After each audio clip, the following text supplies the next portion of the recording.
Olá, Marie Batiá. Mais uma vez nós estamos aqui no nosso encontro para estudar as Escrituras. E hoje nós temos diante de nós uma passagem no livro de Gálatas, que é um livro difícil, porque Paulo é difícil de entender. Paulo não é fácil. E quem nos diz isso é o Pedro, na sua segunda carta, no capítulo 3, no verso 15, 16, por ali, ele diz que Paulo é difícil de entender e muito distorcido. Então, o livro de Gálatas é para nós um desafio de a gente entender e não errar.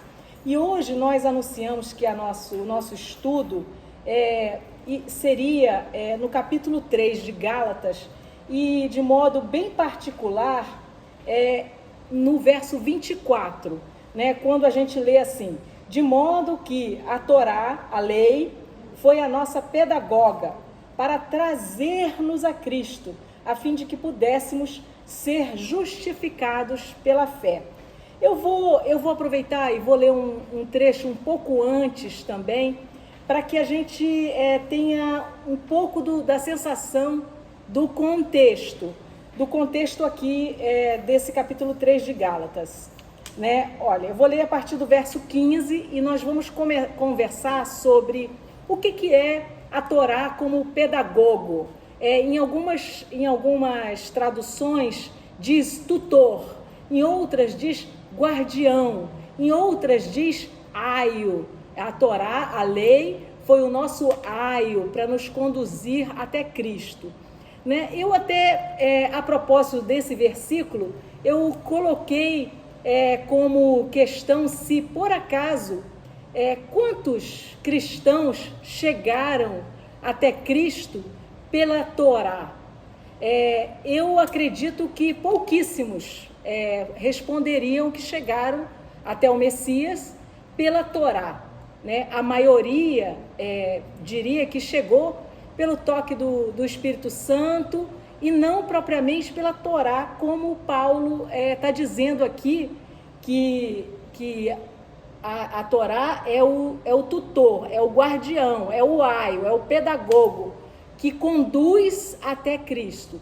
Mas nesse pormenor nós devemos atentar que a questão que tocava aqueles a quem Paulo escrevia no século I era quase que antagônica à questão que toca ao cristianismo hoje, Naquele tempo eles tinham muito da Torá e Paulo precisava pontuar o tempo todo que o Messias tinha vindo, que ele tinha vindo conforme profetizado, que ele tinha morrido, ressuscitado conforme profetizado, e que ele tinha preenchido e dado o correto entendimento da parte da Torá que ele já tinha cumprido, digamos assim, mas que ele voltará e ainda há muito a cumprir, mas que, pelo que ele já cumpriu, nós devemos ter toda a esperança, de que ele fará tudo o que ele disse,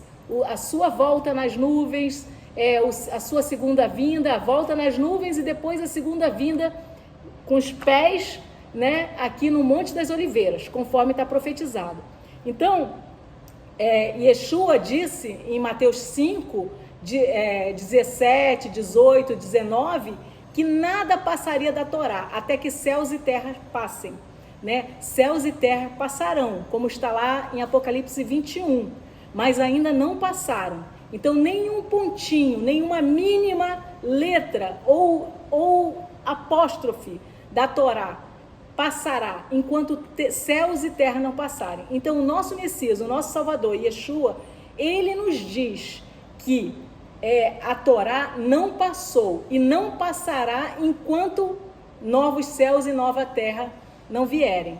Então, a gente precisa lutar para não descontextualizar Paulo, para não errar no entendimento, E aqui, retomando aqui no capítulo 3, a partir do verso 15, só para a gente tentar falar um pouco de contexto E eu quero pontuar hoje sobre esse tutor, né? O que é o tutor, né?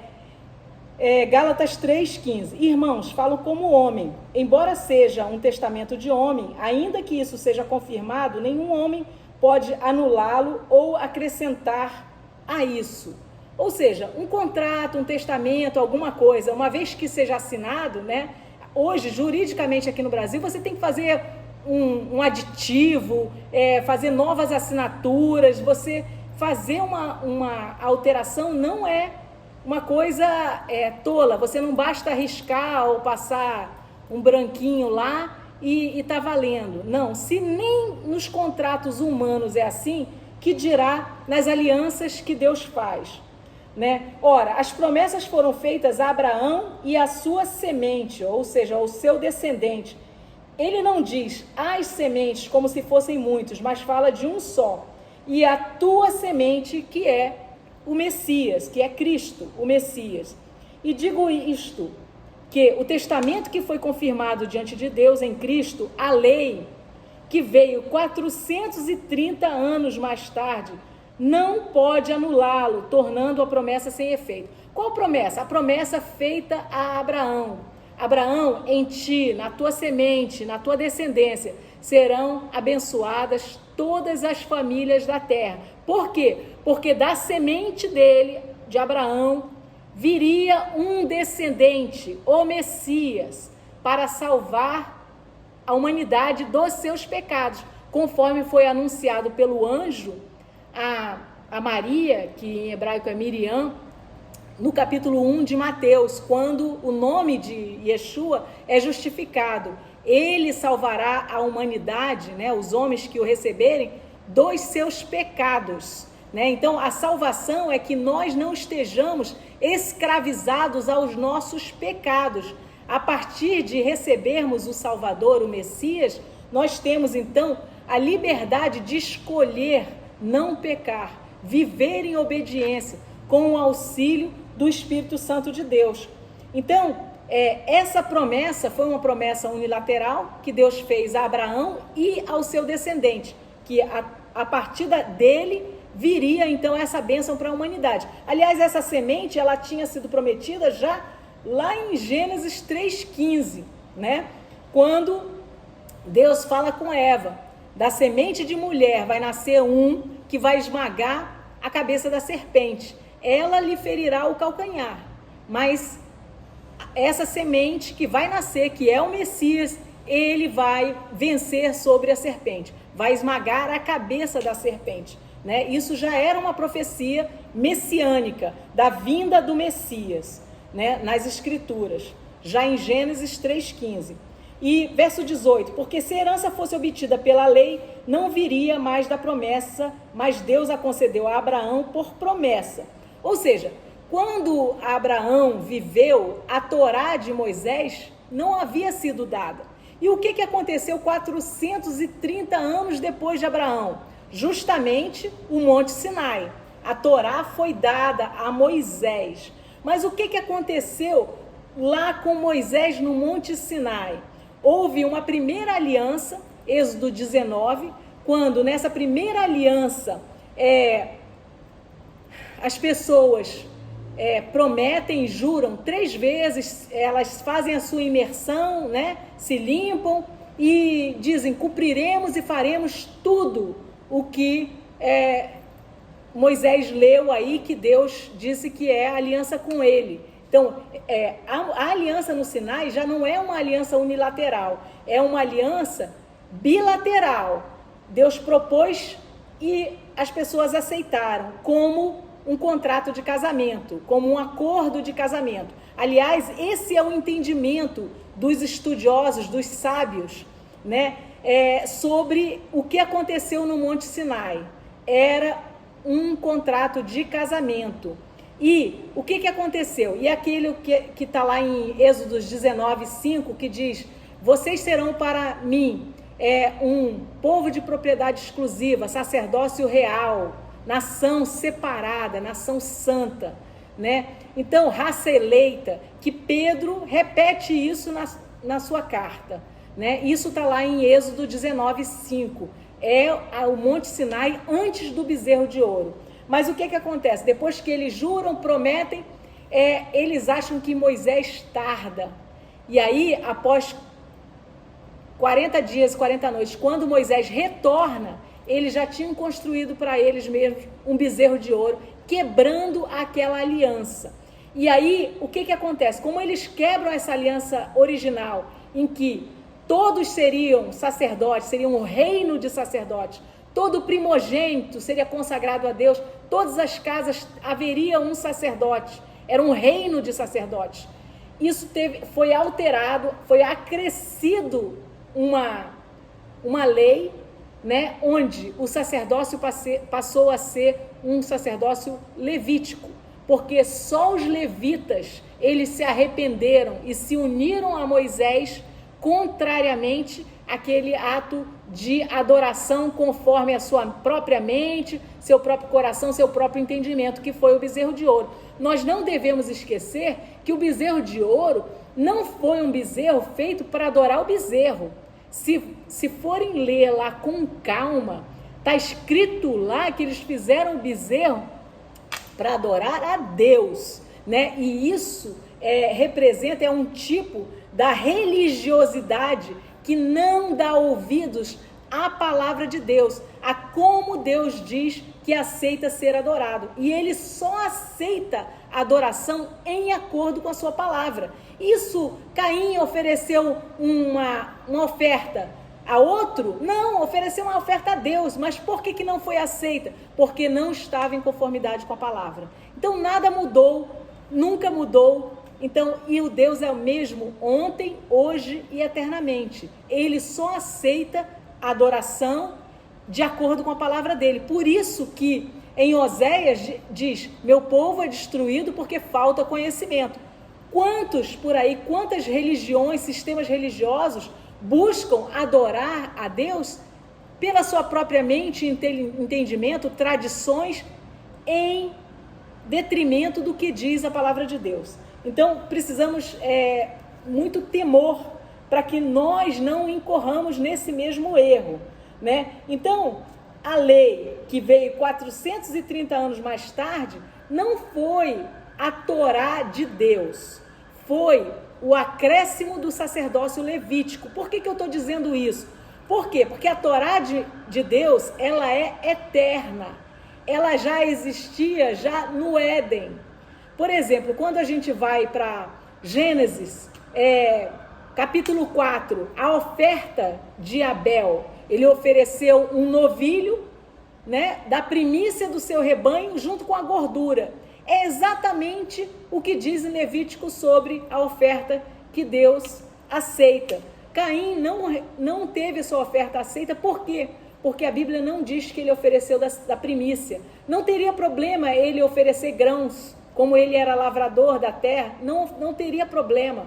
O problema foi que ele não ofereceu em acordo com a palavra, ele não ofereceu da primícia, ele ofereceu o que ele achou melhor, e Deus não recebe.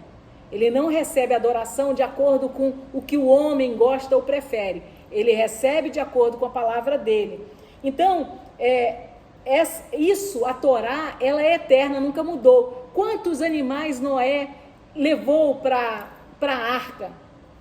Ele levou 7 pares dos animais limpos. Então Noé já sabiam quais eram os animais limpos? Sim, ele sabia. E quando ele sai da arca, ele oferece um sacrifício no altar. De qual animal que ele oferece? Do animal limpo, está escrito lá, Gênesis 8. Então, precisamos ter essa atenção. E o Shabá é da lei mosaica? Não, ele celebra a criação no Éden, né? Já no Éden, Deus estabeleceu o sábado, abençoou e o separou, o santificou. E ele colocou nos 10 mandamentos, lembra. E lembrar em hebraico não é simplesmente uma recolheção mental, né? Lembrar em hebraico é fazer algo a respeito, né? Quando Deus se lembra de Noé, por exemplo, em Gênesis, Deus então ele se move em graça, em bondade e misericórdia em relação a Noé. Quando Deus se lembra do povo sofrendo no Egito, ele se move em graça, bondade e misericórdia, né? Então, não é simplesmente você trazer a memória. Lembrar na Bíblia, em hebraico, é mais do que simplesmente trazer a memória.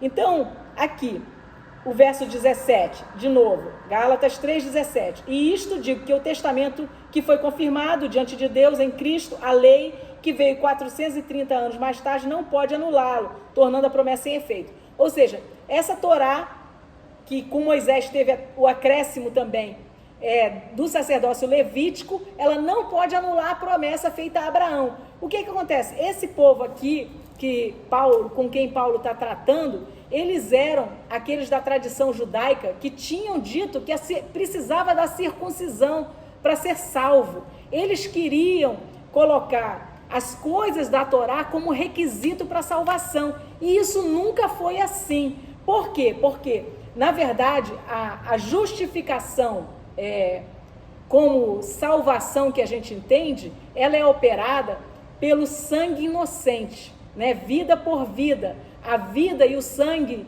de Yeshua pela nossa vida e o nosso pecado, né? O salário do pecado é a morte, isso é uma lei. Então, o sacrifício de Yeshua é substituição, né, para cumprir a justiça de Deus, o amor dele como presente para aqueles que o recebem.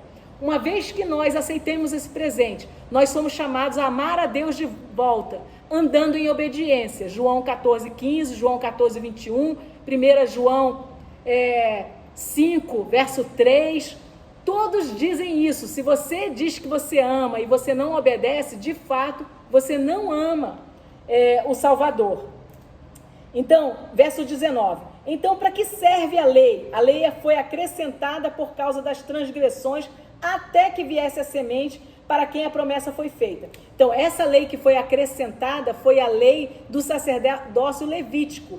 Por quê? Porque a Torá em si, a Torá de Moisés, ela não foi acrescentada e não foi por causa da transgressão. Ela é eterna, como está escrito, a Torá é eterna.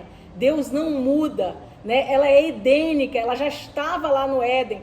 Se nós formos ler Gênesis 26, verso 5, diz lá sobre Abraão, muito antes de Moisés, que Abraão, ele cumpriu todos os meus estatutos, juízos, as minhas leis, antes de Moisés. O que significa dizer que a lei, ela não surgiu com Moisés, 430 anos depois. O que surgiu com Moisés foi o sacerdócio levítico, porque o projeto original era o sacerdócio segundo a ordem de Melquisedeque, Melech Tzadek, o rei justo, que são as duas palavras em hebraico que formam a palavra Melquisedeque. Melech, rei, Tzadek, justo, o justo rei, né? Que é um título. E esse sacerdócio dessa ordem foi o que Yeshua restaurou quando ele morreu e ressuscitou ao terceiro dia. Ele restaurou a aliança original,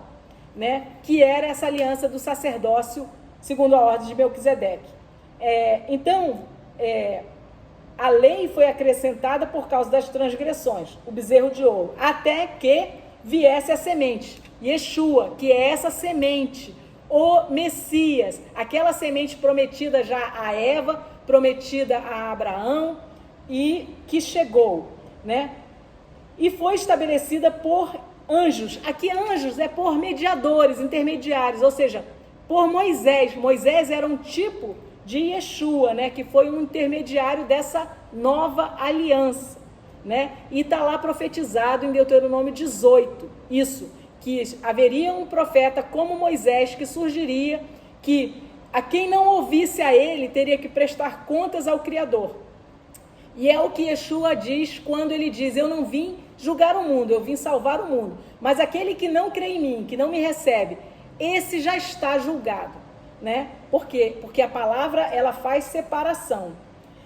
Verso 20, ora, um mediador não é um mediador de um apenas, mas Deus é um só. Deus é errado, Deus é único. É então a lei contrária às promessas de Deus? O próprio Paulo responde: de modo nenhum.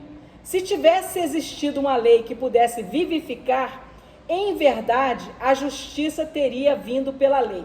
E aqui a gente precisa parar um pouquinho e comentar alguns versículos da Bíblia que afirmam exatamente que a Torá, que a lei de Deus, ela é um caminho de vida. E isso nós já vemos, inclusive, lá em Deuteronômio, no capítulo 30, quando Deus diz para Moisés, e Moisés fala assim: eis que coloco diante de vocês a vida, a bênção e a vida, a morte e a maldição. Escolham, pois, a vida para que vivam. Então, existe um caminho que a Torá, ela orienta, que ela ensina, que a própria Torá, a lei perfeita de Deus e eterna, diz que é um caminho de vida, existe. Afora isso, nós lemos em Provérbios 13, verso 14, que a Torá do sábio é fonte de vida para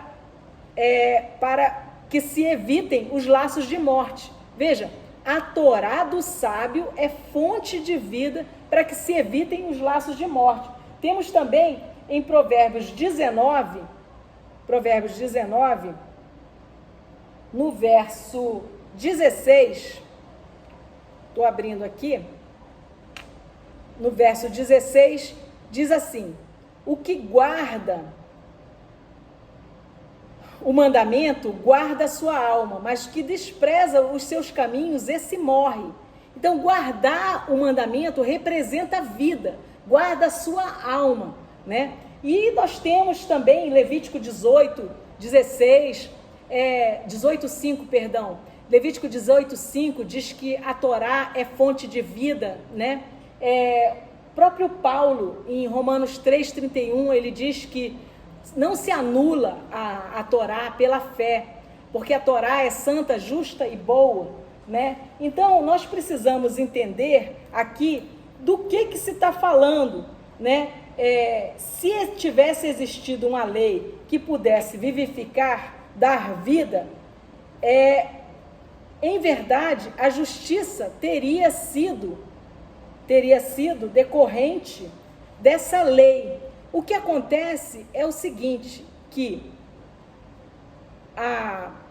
aqui não é dar vida no sentido de uma vida abundante, de vida saudável, é em relação a ressuscitar dos mortos. A Torá, ela não foi feita para a salvação, não foi feita no sentido de que o Messias, o Cordeiro perfeito, né, aquele sacrifício que foi preparado para ser isso, desde quando Adão e Eva pecaram. Nunca mudou. Deus não muda, Ele é o mesmo, ontem, hoje, eternamente. Então, o Cordeiro sempre foi, desde o Éden, o primeiro pecado de Adão e Eva, foi o Cordeiro que serviu para vestir o homem do seu pecado, para que ele pudesse, então, receber vestes de salvação. E isso foi feito e operado pelo próprio Criador. E na saída do Egito, para não morrer, o sangue do Cordeiro no umbral da porta também nunca mudou. Quem foi? O Cordeiro, quem foi obediente e sacrificou o Cordeiro, esse a morte não alcançou. Nada mudou. Essa sempre foi a receita dada por Deus para a salvação. Então aqui pudesse vivificar, pudesse fazer com que alguém ressuscitasse dos mortos, né? Quem pode fazer com que alguém ressuscite dos mortos é o Messias. Ele venceu a morte, ele tomou a chave da morte e ele então ressuscitou. E Paulo diz em um outro texto que se ele ressuscitou, nós ressuscitaremos com ele, porque essa é a promessa. Agora, se ele não tivesse ressuscitado, nós seríamos os mais infelizes dos mortais. Por quê? Porque nós não teríamos esperança. A nossa esperança seria meramente para essa vida, né? Aí 22, mas a Escritura encerrou tudo sobre o pecado, que a promessa pela fé de Yeshua, o Messias, possa ser dada aos que creem, né? Porém, antes que viesse a fé, éramos mantidos sobre a lei, encerrados para a fé que havia de se revelar posteriormente. Aqui, a gente precisa lembrar que Abacuque 2,4 já diz, isso é Antigo Testamento, isso é um profeta no Antigo Testamento que diz que o justo viverá pela fé, pela sua fidelidade. Isso não é um conceito neotestamentário, não é um conceito da nova aliança, né? É um conceito da Bíblia, que está lá no Antigo Testamento, que Paulo ele está ensinando coisas sobre o Messias aqui, porque essas pessoas elas já tinham muito forte para si próprias a questão da instrução da Torá como caminho de vida, coisa que hoje nós não temos. Nós nos apegamos muito fortemente ao sacrifício de Yeshua e deixamos de lado e meio que escolhemos pensar que a Torá perfeita e eterna do Criador, que Paulo diz que é santa, justa e boa em Romanos 7,12, por exemplo, e que em 7,14 de Romanos ele diz que a Torá é espiritual, e ele em Romanos 7,7 ele diz que o pecado é definido pela Torá, no que ele concorda com 1 João 3,4, que sem Torá você não tem o conceito de pecado, e sem um conceito de pecado, como é que você vai ter, digamos assim, a salvação que é oferecida? Aliás, quando Paulo vai falar em fruto do Espírito e obra da carne, os conceitos ali são conceitos da Torá, né? O que é certo e o que é errado é o que já está definido na Torá perfeita de Deus, né? Não são outros conceitos. E aqui, e aí até que a gente chega no versículo-chave nosso hoje, que é, de modo que a lei foi a nosso tutor, o nosso aio, para nos trazer ao Messias, a fim de que pudéssemos ser justificados pela fé. E aqui a gente precisa entender o que é um pedagogo, o que é um tutor, o que é um aio. E se hoje a gente tem um pedagogo como se fosse um professor, naquela época não era assim. Por quê? Porque Deus, na sua palavra, ele sempre teve professores. Quer ver? Moisés foi professor. Os sacerdotes, eles deviam ensinar a Torá. Eles eram professores. Yeshua, ele foi um professor, um rabino, um mestre, um que ensinava. Os discípulos, os seus apóstolos, também foram enviados a pregar, a proclamar a palavra da verdade. Então, a Bíblia sempre trouxe pessoas, Deus sempre usou e escolheu pessoas para ensinar a sua lei, a sua Torá, né? Ele nunca esperou que a lei fizesse isso por si só. Aliás, em Deuteronômio 6, nos versos, a partir do verso 4 até ali o 8, 9, 10, diz que os pais, eles devem ensinar com afinco e perseverança a seus filhos ao levantar, ao deitar, ao caminhar pelo caminho, ensinar a palavra de Deus, os seus valores, para que os seus filhos não errem. Ou seja, nós somos chamados a sermos esses instrutores. Então aqui o pedagogo não é um professor. A Torá, ela não foi um professor. Deus usa professores para ensinar a Torá. Então, se não foi um professor, o que é então o professor? O que é o pedagogo? O pedagogo, no primeiro século, na Roma antiga, era em geral um escravo já mais velho, que não tinha mais vigor físico para o trabalho físico, né? Geralmente uma pessoa, mesmo mais velha, né, de não tanta força física, então ele era usado para essa função de pedagogo. O pedagogo, ele acompanhava a criança no seu desenvolvimento, sendo seu guardião. Ele vigiava a questão da disciplina, a questão do comer, o levar para que fossem dadas aulas, né? Em Roma se valorizava a aula de oratória, a aula de filosofia, as coisas haviam aulas acadêmicas, né, digamos assim, e o pedagogo, o tutor, o aio, ele levava, ele disciplinava, ele muitas vezes sentava nas aulas ao lado do seu discipulando, digamos assim. E ele, então, ele era o responsável por fazer com que aquela criança fosse sendo disciplinada. Não, presta atenção, não come isso que é sujo, não vai fazer isso. Como uma criança, né, andando pelo caminho, pudesse juntar alguma coisa lá que fosse inconveniente para botar na boca e o pedagogo diz: não, senhor, não, você não pode comer isso vai te fazer mal. Agora você tem que estudar, porque se você não estudar, você não vai se sair bem na sua função. Então, o pedagogo era um disciplinador, inclusive com função de correção. Então, a Torá, aqui, antes do Messias, ela tinha essa função de disciplinador, de mostrar o certo e o errado, e de dizer: olha, quando você errar, você vai ser disciplinado, porque Deus é Pai e Ele disciplina aqueles que o amam. Só que, conforme você vai amadurecendo, né, você não deve precisar mais andar com um guardião do teu lado. Aliás, essa ideia, no nosso direito aqui brasileiro atual, a gente tem a ideia do tutor, né? O que é um tutor no direito? O tutor é aquele que, quando existe uma criança, um menor de idade, que tem uma herança a receber, mas ele não tem capacidade jurídica ainda, o juiz nomeia alguém como seu tutor. Esse tutor, ele fica responsável por administrar os bens e a vida financeira, digamos assim, desse menor de idade que vai receber uma herança. Então, a ideia é mais próxima dessa ideia da nossa tutela jurídica do que de um professor.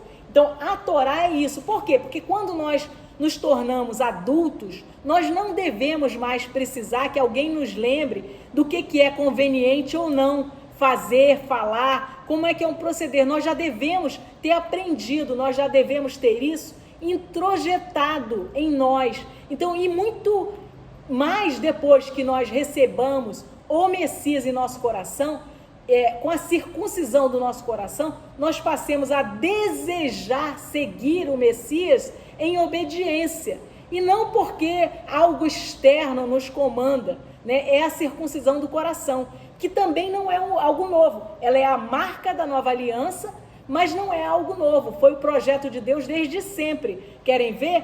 Deuteronômio, capítulo 30, verso 6. Outra passagem, Ezequiel 36, 26. Outra passagem, Jeremias 31, 31 a 33. Todas essas passagens e algumas outras falam da circuncisão do coração. O que é a circuncisão do coração? A circuncisão do coração é você ter essa aliança no teu coração para com Deus, desejando obedecê-lo, desejando conhecer quem Ele é, o que Ele gosta, o que Ele prefere, e desse modo viver em obediência aquilo que Ele diz que é bom, que é certo, que é justo, e evitando aquilo que Ele diz que é abominável para Ele, em todas as esferas, né? E a gente precisa nós que somos advindos, né, de um cristianismo cheio de tradições antissemitas, essa que veio da reforma protestante, né, o protestantismo que saiu, um cristianismo que sai de um catolicismo cheio de concílios e dogmas, né, papais e tradições humanas, e que o próprio Martinho Lutero, ele morre antissemita, né, e que luta e combate, por exemplo, o Shabá, e combate um monte de coisas dizendo: isso é judaico, quando nós hoje somos chamados a examinar as escrituras, como Paulo disse aos bereanos, e verificar que o que a igreja católica, a igreja que vem dessa tradição protestante, ela precisa examinar é que essas coisas, elas nunca foram para os judeus. A maioria dessas coisas, elas são edênicas, desde o Éden. Como nós falamos, Noé sabia quais eram os animais limpos e imundos. né? Abel sabia que ele tinha que oferecer aquele animal. O Shabá foi dado para Adão, ou seja, para toda a humanidade. E a Torá de Moisés, até a Torá de Moisés, ela não foi dada para os judeus, ela foi dada para o povo de Israel como um todo, né? E quem é o Israel de Deus? Paulo diz em Romanos capítulo 11, né? Ele diz que o Israel de Deus, o povo de Deus é o Israel de Deus, que tem ramos naturais, que são os judeus, e ramos enxertados, aqueles que outrora eram estrangeiros, zambujeiro bravo, que foram chamados a serem enxertados na videira. Quem é a videira? Jesus, Yeshua, ele é a videira verdadeira. Então, Deus, ele só tem um povo, ele só tem uma Torá, ele só tem um rebanho. Yeshua diz isso, né? E nós precisamos atentar e voltar, perguntar pelas veredas antigas e andar nelas, porque são elas que nos levam à vida, né? Então, essa questão aqui do pedagogo era esse escravo em Roma antiga, que era esse guardião, que era encarregado de disciplinar, de vigiar, né? Que o adulto já não deve precisar, mas não quer dizer que ele deve esquecer tudo aquilo que aquele guardião ensinou. Ao contrário, aquilo já deve estar introjetado dentro da mente e do coração, que se queira viver e cumprir, e não mais precise, como uma criancinha, né, de alguém lembrando: olha, não come isso, faz mal, olha, isso é rebelião contra Deus, a palavra diz para não fazer isso, olha, não adultera, olha, que Yeshua diz que, na verdade, nos 10 mandamentos, a cobiça, ela é um pecado já do coração, e Yeshua nos diz: olha, vocês pensavam que era só não adulterar? Não, a circuncisão do coração é você vigiar o teu coração, porque é dele que procede as fontes de vida, né? Então, todo o pecado, ele começa no coração, né? O pecado, ele está lá, e é o coração que a gente precisa limpar e vigiar. Então, se você olhar para alguém com uma intenção impura, você já adulterou, porque no teu coração você já teve aquele desejo inadequado. Se você odiar o teu irmão no teu coração, você já o assassinou. Então nós devemos vigiar o nosso coração.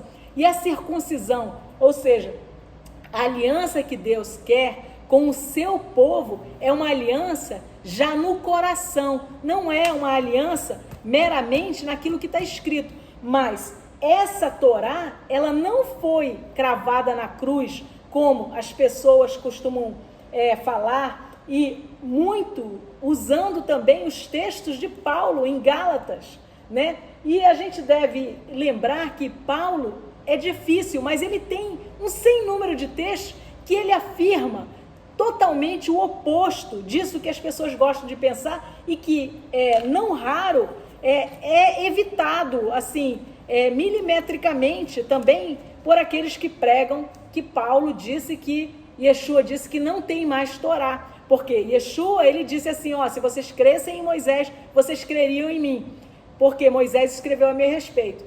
João 5,46. E ele falou também em João 7,16: olha, a minha doutrina não é minha, mas aquela que é do meu Pai, essa que eu vim ensinar. No caminho de Emaús, Lucas 24, ele explicou tudo o que na Torá, nos profetas e nos salmos estava escrito a seu respeito, profetizado que ele havia de padecer, mas que ele ressuscitaria no terceiro dia, né? Em Romanos 2, verso 13, nós temos o Paulo, ele dizendo assim: porque os que ouvem a lei não são justos diante de Deus, mas os praticantes da lei serão justificados. Ou seja, existe sim, né, uma obediência à lei perfeita do Criador, não para que mereçamos a salvação, porque nunca foi assim. Deus não estabeleceu a sua Torá, que ela é dita como árvore da vida, para que alguém praticando-a merecesse uma salvação, mas que, porque fomos salvos e entendemos que isso foi um ato de amor por nós, quando nós recebemos com integridade de coração essa tão grande salvação, esse presente, nós então escolhemos amar a Deus de volta, obedecendo-o. João 14:15 diz assim: se me amais, guardareis os meus mandamentos, né? E João 14:21 diz assim: aquele que tem os meus mandamentos e os guarda, esse é o que me ama, e aquele que me ama será amado de meu Pai, e eu o amarei e me manifestarei a ele.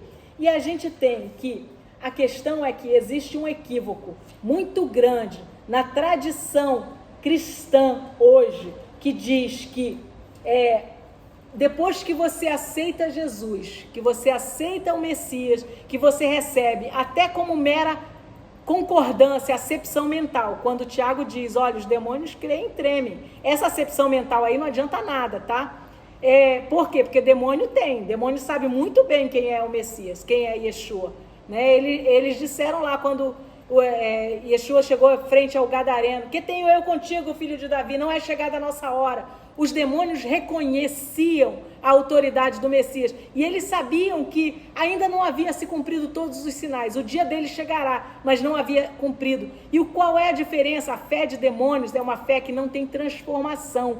E há muito cristão, infelizmente, que tem a fé de demônios. É uma fé sem obediência, uma fé meramente mental. E nós precisamos ter temor. Nós não podemos ter uma fé meramente mental. Essa fé não é a fé bíblica, né? E o que é a fé bíblica? A fé bíblica, ela é a que ouve a palavra e obedece. Como é que foi na saída do Egito? O sangue no umbral da porta, o presente, a morte passou por cima, não alcançou. Foram livres, então, para andar na dependência de Deus, no deserto. Seria um ano só, mas por causa da incredulidade, da desobediência, da rebelião, durou 40 anos, para que eles então aprendessem a andar em obediência. Nesses 40 anos, aqueles que ainda assim não andaram nessa obediência, eles pereceram no deserto. Esse é o modelo da salvação. E em Apocalipse 14:12 nos diz exatamente isso. Aqui está a perseverança dos santos. Aqui estão aqueles que guardam os mandamentos de Deus e a fé em Jesus. São duas coisas, não são uma. É o sangue do Cordeiro, que é o amor de Deus por nós. É a nossa obediência em retribuição, que é o nosso amor por Deus. E essas duas coisas juntas, não para merecer o que quer que seja, mas porque fomos salvos. E é por isso que Tiago diz que a fé de Abraão, na verdade, foi obra. Por quê? Porque Abraão ouviu a palavra para sair e ele saiu.